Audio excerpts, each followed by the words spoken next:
Македонската амбасада во Софија ги изготвила сите листови за пренос на телата, така наречени спроводници, и со дозвола од македонска страна за преземање на посмртните останки. Официјалниот дел за последниот пат на 45 жртви, од кои 12 деца, е завршен.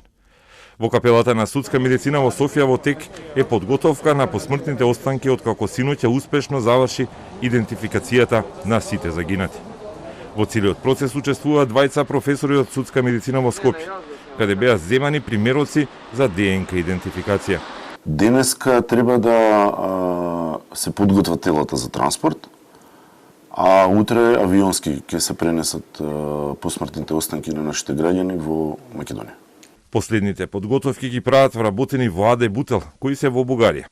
Оваа фирма е ангажирана за подготовка на починатите пред транспортот кој ќе биде организиран утре предпладне со воени бугарски авиони. Българската страна ще осигури 2 военно-транспортни самолета, с които ще бъдат доставени жертвите на катастрофата утре сабајле. Истрагата за причината за несреќата уште трае. Најголемата мистерија е пожарот кој го уништи автобусот и во кој останаа 45 жртви. Досега нема никаква официјална информација од што изби и зошто бргу се прошири пожарот во автобусот на Бесатранс.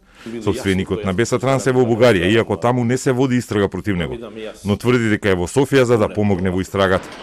Скопското обвинителство отвори предмет за лиценците и начинот на функционирање на Бесатранс, откако беше утврдено дека копниот автобус ја напуштил државата со лиценца за друг автобус и немало извадено документи за него за учество во меѓународниот сообраќај. Иако без документи, за 400 дена колку што Бесатранс го поседувал автобусот, тоа возило успеало да излезе преку граница 135 пати, или секој трет ден без соодветна лиценца ја минувал границата. Последното патување заврши на 23 ноември на автопатот Струма во близина на бугарскиот град Перник.